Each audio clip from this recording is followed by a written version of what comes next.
What's up, Ragin Nation? How's it going? This is Alex Yu, and you're watching the TF Movie Show. This is just a web series. We're talking about the Transformers live-action movie franchise. This is episode number 42, and in this episode, we're here to clear up some confusion.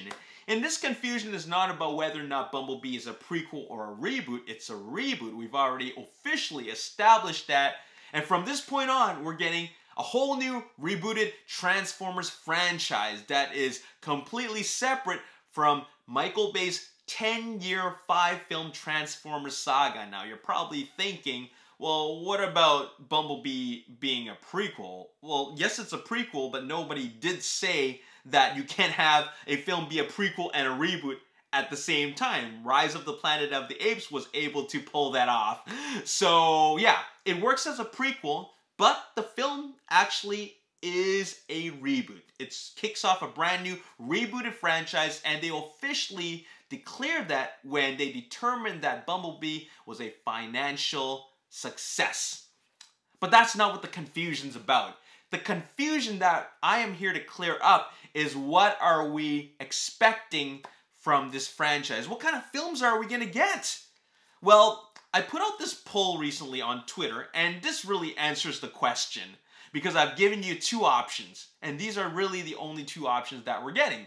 And that is, what do you want to see more? A Bumblebee Optimus Prime buddy film, which is actually Bumblebee 2, or a rebooted Transformers film. Those are the only two options, because that is all that is being made right now. 41% answered Bumblebee 2, while 59% wanted the Transformers reboot out of 359 votes. So most of the people want a Transformers reboot. And you know, to clear up more confusion, why am I calling it a Transformers reboot? I thought Bumblebee is the reboot. Well, yes, but I'm just calling it a Transformers reboot just because I want to distinguish it from all the Michael Bay films, okay? So yes, it's a Transformers reboot, and that's what people want to see. They want to see a full-on Transformers film with a full cast of Autobots and a full cast of Decepticons, and that's what they want. And you know, I want that too, actually. I would have voted the same thing because I've already seen the Bumblebee film. And so I think I would want to see something different, and that is a Transformers film in a rebooted format. I want to see what the filmmakers and the writers and the creative team can come up with now we are into a new rebooted franchise. That's what I'd like to see. But that's all that's really happening. Bumblebee 2, which is the Optimus Prime Bumblebee buddy film, and the Transformers reboot. That is all that's happening, and both are being written at the same time. All right, so they're working on it at the same time. Now, which one are we going to get first? Well, we're only going to get one or the other, but we're not getting both, at least not simultaneously. It all depends on which script works. Because if, let's say, they pump both scripts out at the same time, they're only going to approve one of them, because they're not going to give us two Transformers films in 2021. They're just going to give us one of them, because you know, you can easily create franchise fatigue from that. So it all depends on which script is fully approved. And by fully approved, I mean it doesn't need more tweaks, it doesn't need more rewrites or a new draft. It's like fully approved and it's done. That is the script that is going to be shot and end up being produced and end up being released in 2021. All right? So right now is the scripting phase, and then if you really do the math, next year would have been the time they would shoot it, principal photography, which makes it in time for the release in summer of 2021. So that's what's happening. So we've already established what the fans want to see, all 359 of you guys, and that would be the Transformers film. Now, what aren't we getting? The reason why there's so much confusion was all because of, you know, when Lorenzo de Bonaventura was out there promoting Bumblebee in Japan, he was doing all these interviews. And when you get all these interviews that are in Japanese, some of them some of the information gets lost in translation. And because of that conflicting information, people get excited. People get quick to react. And then they think of Lorenzo de Bonaventura not knowing what the heck he's talking about. And that's what people are saying. They're saying, like, what the hell? This guy doesn't know what the hell he's talking about, and it really pisses me off. And that's the type of negativity we're getting right now But let's just clear up some confusion, because none of this negativity is actually necessary. As a matter of fact, Bumblebee was such a great film. It made a lot of people very happy that I think that people should be positive and feeling exciting for what we're getting next. All right? Because what we're getting next is a reboot. There's no need to feel any negativity, considering the fact that we haven't even seen the next film yet. We're not even close to that yet. So there's really no need for that. So let's just clear things up. Let's see what is really going on here. First of all, you know, let's talk about this whole like mistranslation. And here it says, a Japanese media outlet quoted Transformers producer Lorenzo Bonaventura last month as stating that scripts for sequels to Bumblebee and Transformers Last Night were in the works at Paramount, refuting a previous report that Hasbro had officially declared Bumblebee as a reboot. Previously, the film had been marketed as a prequel, but several elements severely contradicted the events that unfolded across Michael Bay's 5 Transformers movies. So obviously there's that confusion there, but as we've already stated, this is a full-on reboot, okay? Well, what about Transformers 6? What's happening with that? Okay, well, here's what we gotta say. Transformers Last Night won't get a sequel. Michael Bay is gone for good.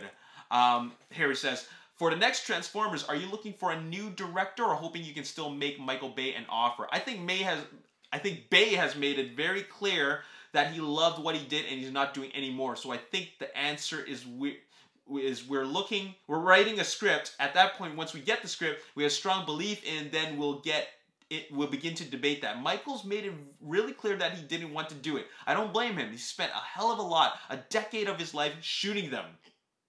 Are you developing a script that picks up where The Last Night left off? Simple answer, no. Well, there you go. There is no Transformers 6. Full-on reboot, okay? Let's move on.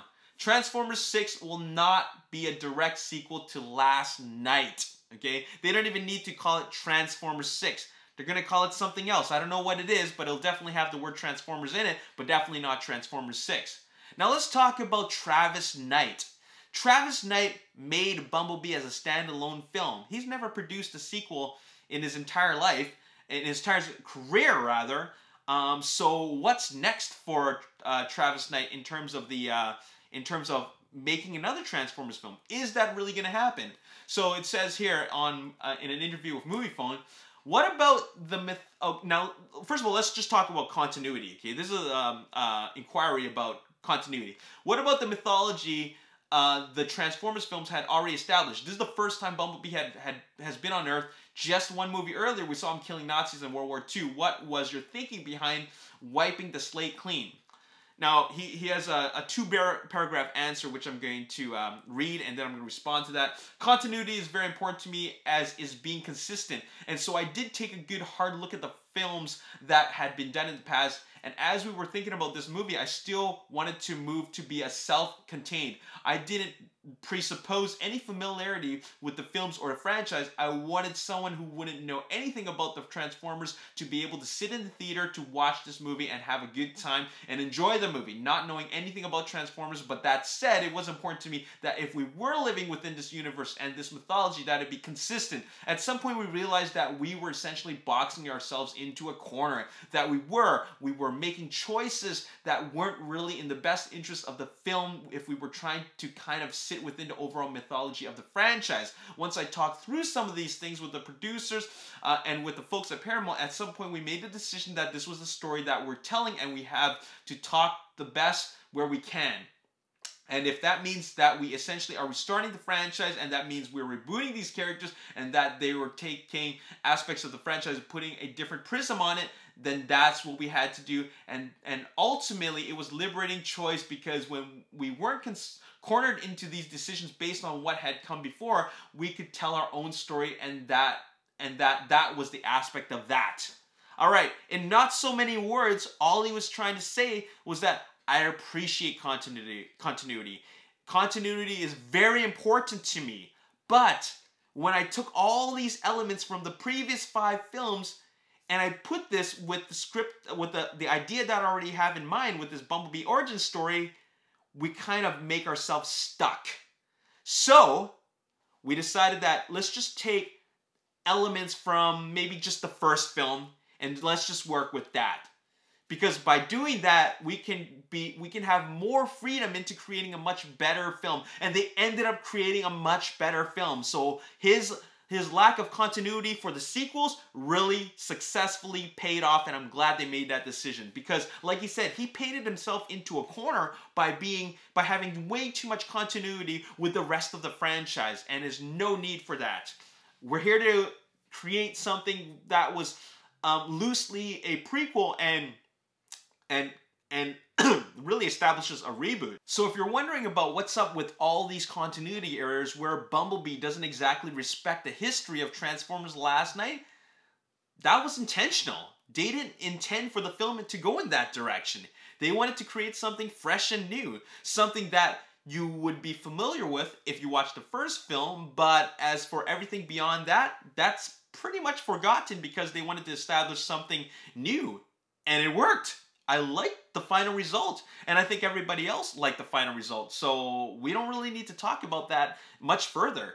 Now, what about Travis Knight coming back for a sequel? Could that happen? I mean, he made this film as a standalone film, and he just made it with the intention to just make it as a film on its own, and then never really thought about if he would be coming back. He's never made a sequel in his life, so the thought of coming back for Bumblebee 2 has never crossed his mind. But let's just hear what he had to say. Bumblebee, director on biggest challenges and dreaming up a sequel.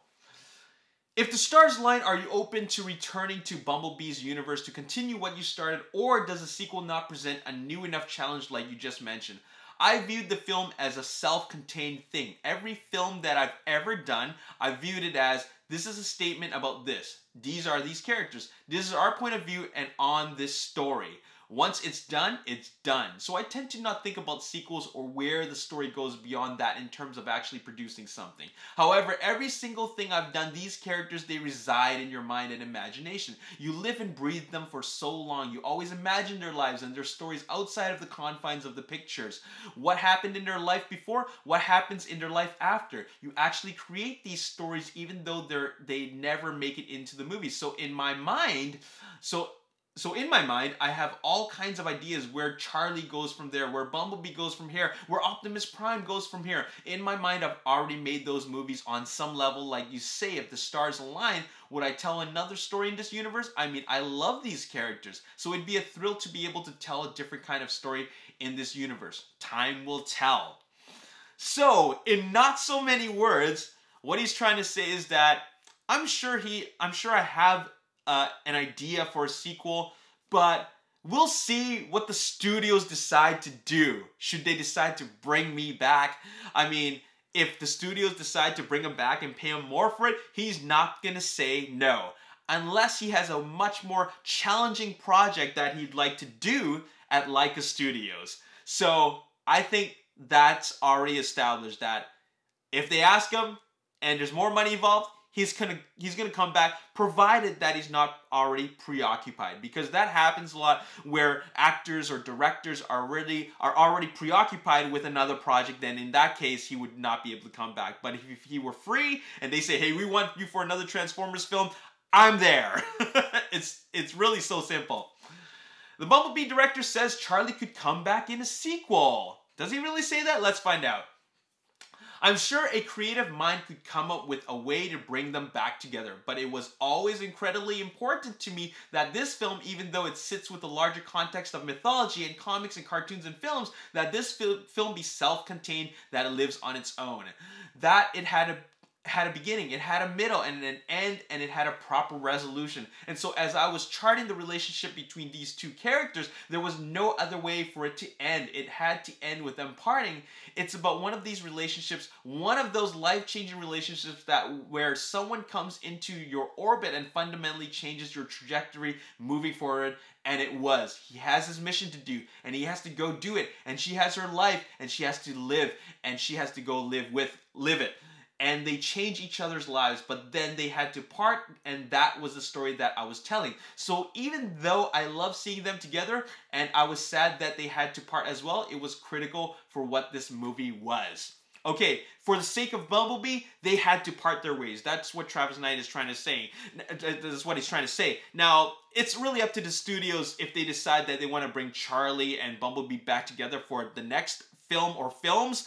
But what Travis Knight had in mind is for them to not see each other ever again. It's important for their character arcs that Bumblebee goes his way and Charlie goes her way. And that's that. And I kind of want to keep it at that. I really like and love Travis Knight's vision, so I don't want them to mess with that. It's kind of like Aliens, you know? Everybody, or at least a small handful of people, survived in Aliens, and then Alien 3 killed them off. You know what I'm saying? Why mess with that? These characters were supposed to go their separate ways. Why bring them back? You know what I'm saying? I'm sure a lot of people are fans of the whole Charlie and Bumblebee relationship, but I think that we can go on to bigger things if Bumblebee does his own thing with other Autobots and not with another human. I mean, that's after all what you guys want. Less human interaction, right? So that's that. All right? So let me just recap on what has been established. Look, there's no Beast Wars film because it's too expensive. There's no Cybertron animated prequel because that's coming to Netflix. There's no Michael Bay because he's done with the franchise. There's no Transformers 6 because this is a reboot. There's no Unicron because he's too big. So what we're getting... Oh yeah, there's no Optimus Prime solo film because they want Optimus Prime to work with Bumblebee in a buddy film, which is also known as Bumblebee 2. That's what's happening. There are two films happening. The buddy film between OP and BB and the Transformers film. That's what we're getting.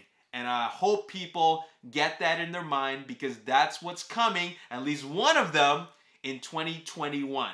If it's a later date, then that's something that'll be established sometime later in the future. But as for now, the way a movie timeline works for a big budget production like this is the first year, scripting, pre-production. Second year, principal photography and post-production, and then on the year after, then we get the film.